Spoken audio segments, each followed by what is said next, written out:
Great, thank you, Milton, and thank you very much for being what's standing between everybody and their lunch. So that's greatly appreciated. Very quickly, so I'm going to go through some of the sort of trench warfare stories of working with VA, and some of the sort of lessons learned and what informed in terms of what we do. I'll give you a little bit of, to start, a bit of a background about what it is that we do to put it in some context. And as actually Richard alluded to yesterday, I have to confess I'm a recovering film producer. And so, and I know it's an old story, another film producer doing health IT, but you'd be surprised how many people ask me, what's the connection between the two?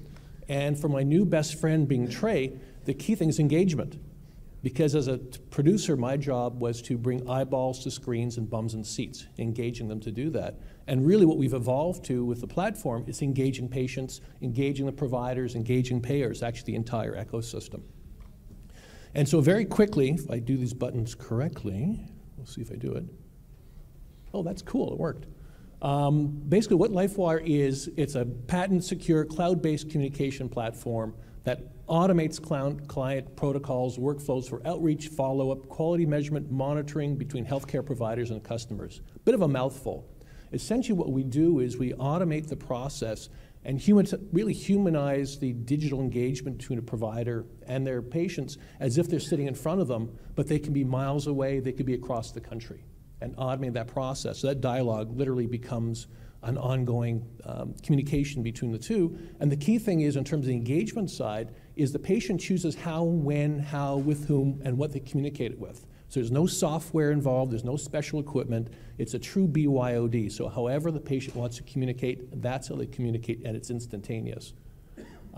We deal with, in terms of some of the discussion today, we do some event-based, but predominantly it's a continuum of care and continuous care. So it deals with chronic management on one of the questions that came up, and has that ongoing monitoring capability. And I'll give you a couple of use cases and some of the ROIs that we do on that. But overall, as you say, it really is this whole, it's protocol and device agnostic.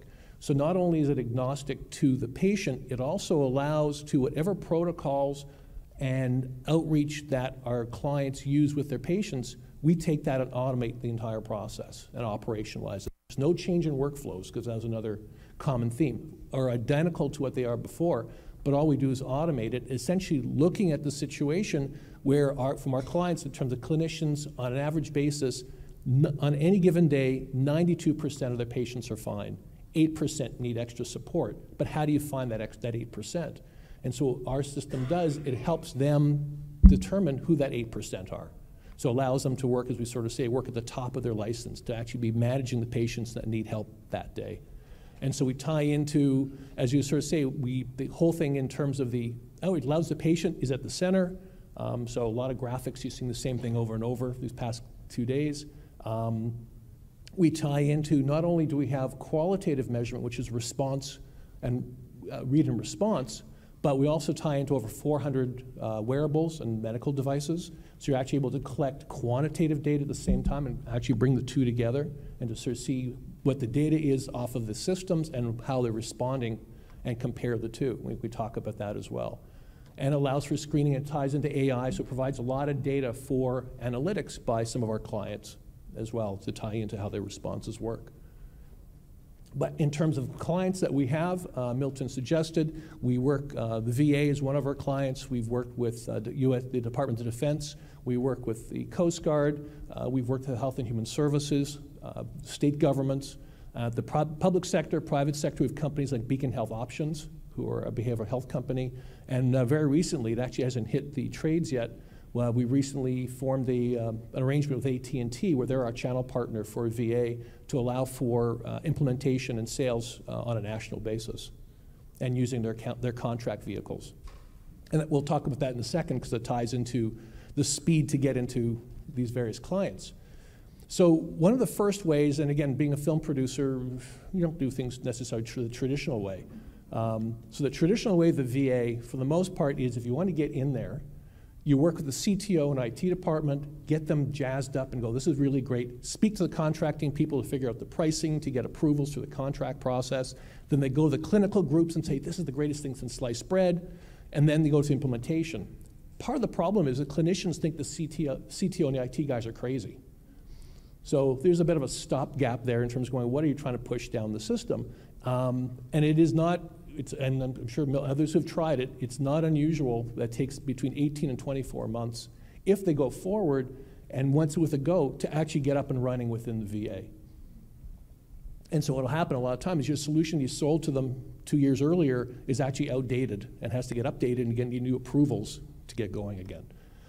We don't like that approach. So what we did is we found champions within the organization. And on the clinical side first, instead of a demand push, we wanted to create a demand pull. So it's finding a champion within the system, the clinical side, get them jazzed up. They actually sold to the CTO and the contracts guy, basically saying, I need this right away, here's our problem. And then because they're the ones involved in the first place, the implementation was actually designed while it was going through the contracts and CTO IT side. Now the 3 days is, I have to admit, it's not usual for 3 days. But this, in one particular case, we actually had a champion who had come from another facility and just said, I wanted to continue a program, and they had a program going, but not a solution how to do it. So a few things went a little faster, went our way than normally happened. But with the AT&T relationship, hope that wasn't me. Well, the AT&T relationship, what that does, because we're working with their contract vehicle, and again on the federal government side, is what that means is they're pre-approved, they're pre-competed, and the pricing's already locked in. So instead of taking what could be 12 months on its own, the contracting side, it's about 10 days. So it's sped up much more quickly. And because in our particular case, I'd mentioned the patents, we have a portfolio of patents tied into our platform itself. So we're actually sole source within the VA. So when we are working with the clients, there's no RFPs involved because we have a unique solution. And, you know, at the end of the day, anything you can do to try to create that unique relation and set up for yourself within a federal environment speeds up the process, or could speed up the process. So in terms of so that's great, so we're implementation. Now the problem is, we just got to implementation. That's where it's the end here, it's actually the beginning of the process when you're going into the system. And again, this is similar in hospital systems, so I'm giving examples just in terms of the VA itself. So we have, over time, again, this idea came to me in 2005. So between 2005 and now, there's approximately 3,500 insights that we've gained from our clients, either on the patient side, the vet side, the clinical side, across the board. Probably the number one piece of all this 3,500 that we learned from the clinicians in particular is the 10-second rule. If what we're implementing literally takes 10 more seconds out of their day to do what we're offering to do, it's just not going to happen. That is, which was discussed earlier, that is by far the weakest link in the entire system, is because clinicians are already overworked. And so you're putting a little bit more time on them, it's just not going to happen. So when we were designing the solution and looking for implementation, we had to automate absolutely every process of the system. And again, I'll talk about one example we're doing actually up in Sacramento. But as facetious as it sounds, it really is quite true in terms of trying to sell it and get them involved, where it's got to be down to as simple a process as possible in order for it to work, because they just don't have the time. And so of other lessons that we learned, there are a few more. Key to it is personalization and relevance. Again, and these are things we've heard about over the past couple of days. When they're communicating, it's not just a blast. If someone's going to get a blast or a question, they're going to know they're getting a blast, and they're going to respond accordingly. So the key thing is that communicating what the individual wants, in this case the vet wants, when they need it, and giving them feedback to what they're doing. But even when you're communicating with them, you've got to speak to them in a language they understand. So a vet, for example, will know if they're actually getting a message that was not created by another vet. Just by nuance of the comma, the use of language, and everything else, they'll know, and they respond accordingly. So what we do is we actually do focus groups. Once the scripts are all done and the clinicians say this is the best thing we've ever created, we then go out to focus group, to peers. And 100% of the time it's changed. And the engagement levels are dramatic. Like for example, with vets, like the first group that went out that was clinically driven, we had about 62, 63% ongoing utilization. Not bad, but we weren't happy. When we switched it to language created by vets, we're about 92% ongoing utilization, because they just respond to what they want to someone that they know. Non-response, we do a lot of work in suicide, high-risk suicide. Silence is a choice. So in fact, silence is, and so in essence, silence is a response. So we treat non-responses as responses in our system. So it's designed so a clinician can set it, if you don't hear anything in 1 hour and 47 minutes, that'll create a series of protocols, or if they don't respond to 2 messages, that creates a series of protocols. So you have 100% accountability in the system, because again, in the VA, as in other facilities, you need that accountability, so we provide that to them. Quickly going through interactivity. If you're asking a vet a question and they respond back to them. You need that acknowledgement that they've actually been heard, and if they've asked you another question, or depending how they respond, you need to respond to that response and have that dialogue. And again, not in a canned way, but in a way that makes sense and relevant to how they're responding. Involving the whole ecosystem. It's not just the vet who has to be engaged in this. It needs to be the service member, but part of the care team, and they need to be engaged in the process as well. The outreach and support, and we heard some discussion about that. In some cases, you need to have an outreach. Depending how the vet responds, you may need to outreach to the clinician, say, just know Howard's feeling lousy right now. In many cases, reaching out to their buddies and letting their buddies know they're feeling rotten makes a big difference in terms of how they do in terms of the ongoing management. Scope and scalability, so I keep on looking at the time. Scope and scalability, again, operationalizing the workflow, back to the 10-second rule. Taking what they're already doing, instead of having to learn something new, just take what they're already doing that they feel successful, because everyone feels what they've created is successful, and continue using that. And again, population management is part of it all. Very quickly, in terms of ROI, I'm an old MBA.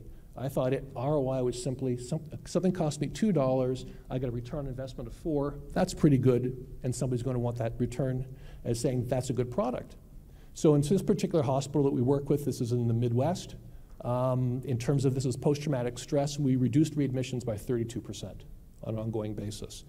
The direct cost or direct savings of that is approximately $1.4 million. We thought the client would be ecstatic. And they went, oh yeah, it's nice. And they said, and because it's government, they didn't have the same profit. Even though they need to save money, the drive wasn't the same. And when they were going through all the work on that, they realized, you know what, we know we did save 1.4, but we don't see it anywhere. It's not showing up in the books. And our clinical groups were still just as busy as they were before. And they couldn't quite figure it out until they realized that as a result of that savings, it allowed access to 38 more vets who did not have access before. And then they went, that was important. And so it taught us to be really more aware of what is the ROI, is not necessarily traditional ROI, but really getting an understanding of what the ROI is at the various facilities that we work with. Another example is, this is actually a maternal care program just up the street in Sacramento, which is a most incredibly unique population. So in this program, we're dealing with combat-trained female vets suffering from post-traumatic stress who are pregnant. Now, there's 1,000 women at any given day in the United States who are in that condition. Being a father of 4 kids and having been through some of this, that scares the hell out of me. But these women, again, it's 1,000 of them a day, and there's a 78% probability of a suicidal event. So we're very honored to work with that population. And in that particular case, to the 10-second rule, all the clinician does, she pops in the cell phone number and the due date into the system. With that, our system automatically scheduled 28 validated instruments over 18 months to interact with that female vet. As an example, as she goes through that, maybe she's getting an instrument dealing with stress management. If how she's responding indicates a higher level of stress from previously, based on the rules created by the VA, it may automatically switch to the Edinburgh Depression Scale. Does an entire assessment of the depression, gives an electronic pat on the back to the female vet, sends a detailed report to the clinician, a summary report to her supervisor, and will send a message to the depression doctor to set up an appointment. All this is completely automated. So as a result, in that particular clinical group, she went from managing 25 vets to managing 125 vets. And when we're asked, each of those women thought they're getting better care than they had before. Now, she was still, on a day-to-day basis, the clinician was still managing 25 vets, but now it's the ones who needed her support and her help, and she's actually able to provide them the service that they wanted. The other 100, they knew, were doing fine. And so it's understanding, be able to define all these pieces and of the vets, in this case, the VA themselves.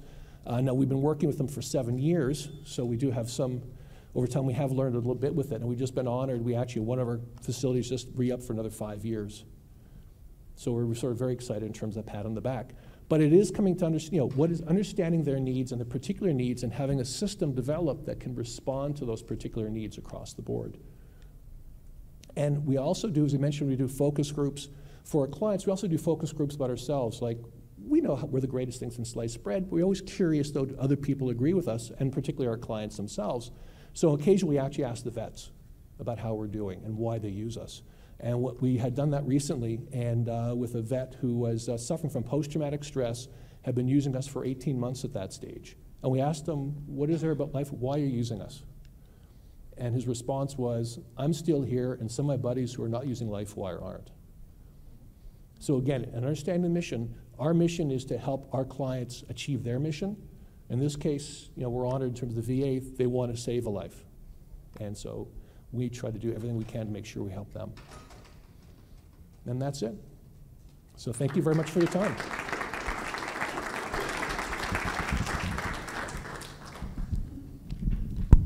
Any questions? Thank you very much for that was very informative. I'm just curious, from a technological perspective, how do you guys overcome the challenges of staying HIPAA compliant while still managing all that protected health information via channels like text message and other things? Without going into the excruciating years of working with the government and living on Capitol Hill to deal with those issues, essentially what it was in terms of satisfying, and just so you know, so we've been approved and certified for the DoD, VA, and all these areas using the public systems as we do. Because the data itself is de-identified. When we say de-identified, we have no idea of the sex of the people in the system or any socioeconomic demographic information whatsoever. All that exists is an ID created by our clients, and they map it. On the database itself, what happens is, what you'll do is, when, as a DoD said, when you're hacked, what are they going to find out? And what they'll get is, they'll get one string, which is 3, 6, 9, great, lousy, few cuss words over here. On this side, they'll see a whole series of questions, but there's no association between the two. And then over this bucket, they'll find the cell phone number. Now, to create an association between them, we have separate algorithms that behind the scenes get connected to create those associations on an event basis, like when a clinician wants to look at it. So we work very hard to be able to, because we're using the public errors, to see what we can do to deal with that. Yeah. How did you implement your focus groups for your? How would we do that? Yeah, do you use, is it face-to-face? Is it online? Well, we can use some professional teams. In many cases, certainly from the start, because we had some experience in that area, we're able to put them together working with our clients. Because in some cases, and with the VA, they really prefer to do everything in-house.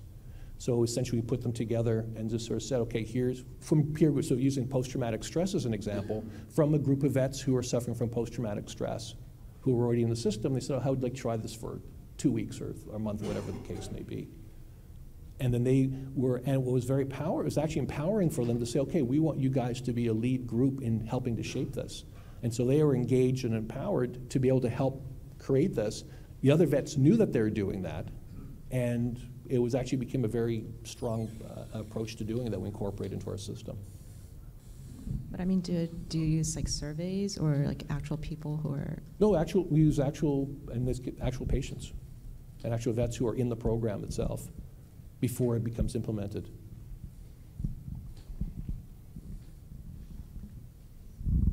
There's a question at the back.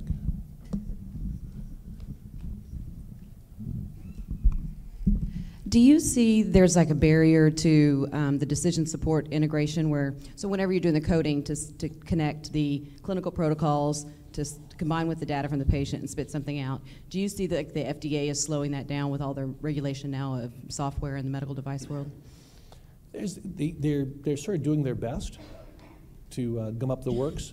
And so again, we're very careful in terms of, because we truly see ourselves as a communication company. So because we're using all the protocols and all the validated instruments from our clients themselves, there's not a problem because the fact it's just off of their system. So we've been approved and go through the audits. And because we're not the ones doing it, it's not our approach, it's not our clinical information, it's not our clinical outreach, that we're, it's like dealing with the telephone, which is what an example we've given the FDA on occasion.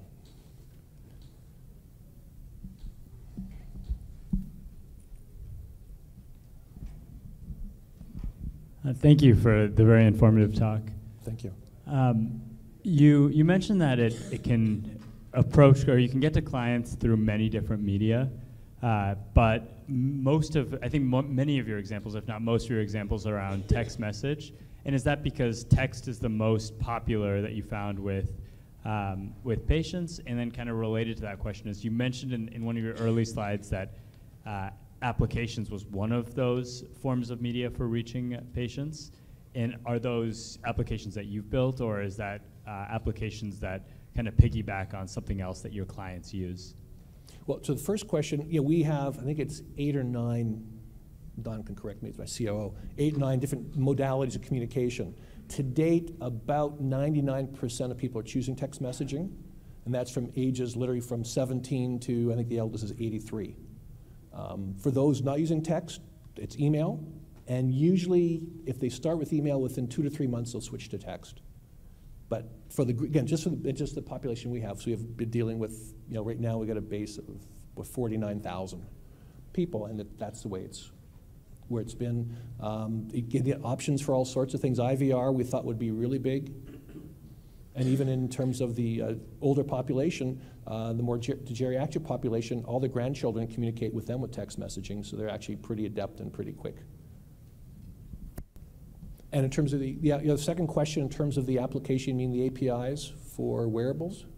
Oh, no, it seemed like you mentioned that you could communicate with patients through, I think on that list, apps is one of them. Mm-hmm. And is that apps that you built, or? No, it's third-party communication apps. So how are your platform, you have shown you connect to all these devices, but your mainly is a text chat. Like, how do you use the device data into your text chat? Well, in terms of so off a wearable, you mean? Yeah. So for example, one of the areas, again, using suicide as an example, because it's something we do a fair amount of work in, some of the literature that's come out recently says that just a erratic change in sleep over preceding 21 days and change in mood is a leading indicator of a suicidal event. So really what we've been doing is, so you use a Fitbit or a Garmin, for example, use that to measure your sleep patterns. And so that provides that data. At the same time, we also ask questions, or our clients ask questions in terms of how well did you sleep or what is your mood? And then basically it's just, the rule set is looking at all 3 pieces. So if you had, sleep and you had 8 hours sleep and it said, how did you sleep? And you said, great, that's fine, that's a nice baseline. But if it comes back at 8 hours sleep according to Fitbit, and you sort of came back and said, I had lousy sleep, that can create a notification to go to the clinician to say there's a disconnect here between how they're responding, how they slept and how they're responding, and at the same time create a new series of questions for that individual to dive a little deeper to find out what they're dealing with. Any other questions?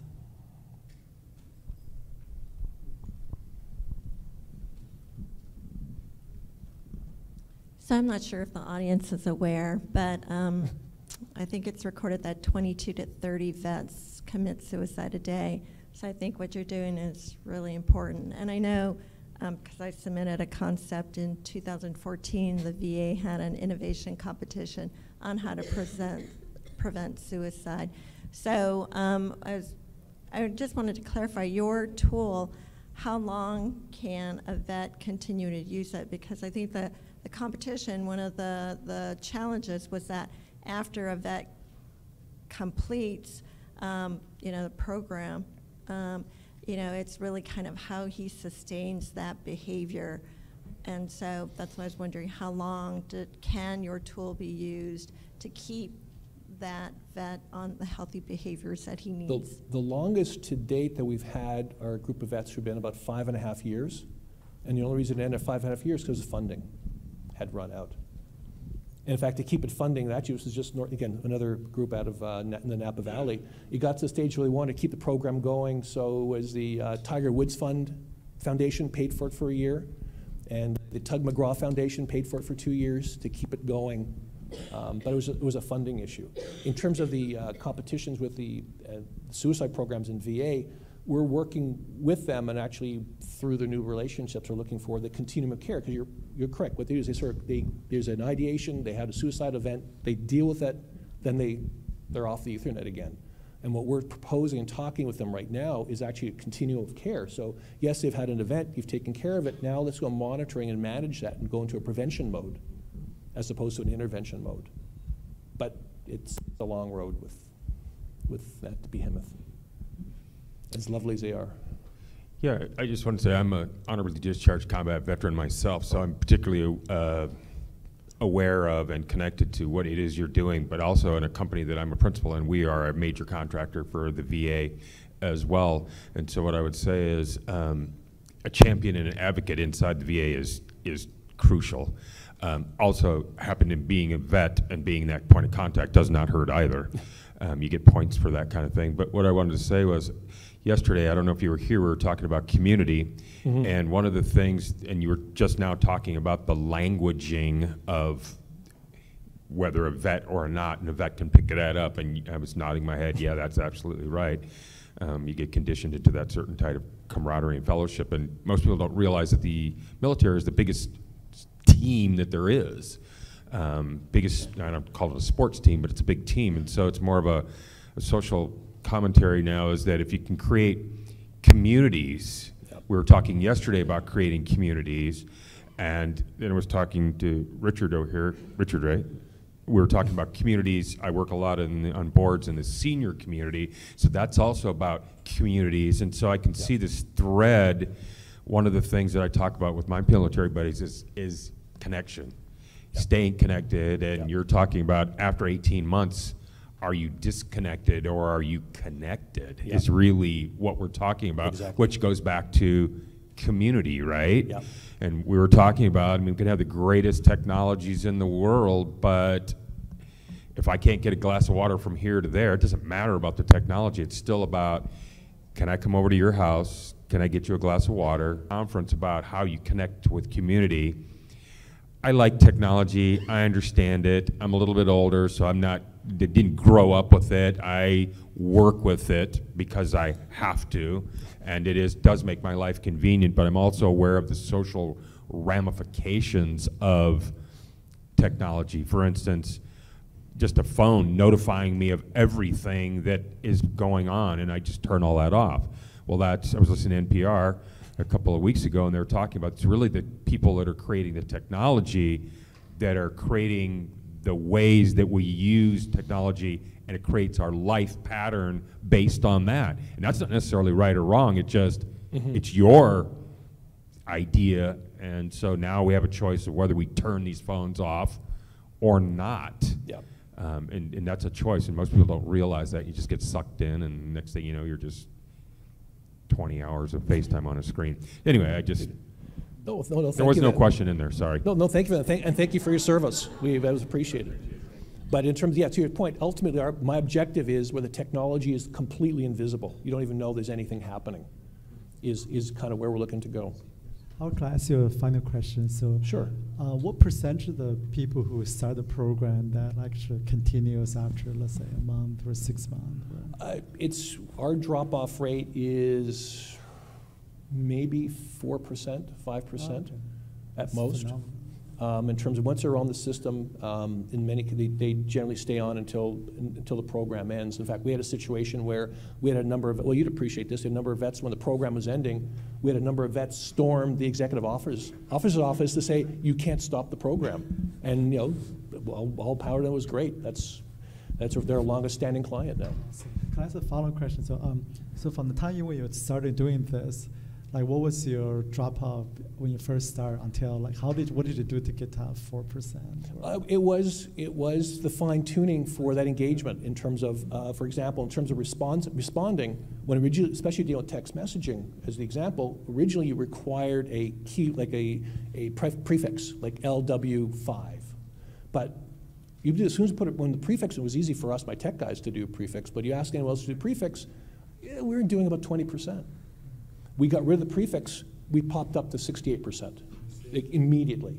And then the more, again, in terms of language, in terms of relevance, so in terms of the immediacy of the response, the more you responded to the response, and the more it was relevant to their needs at that moment, it was huge.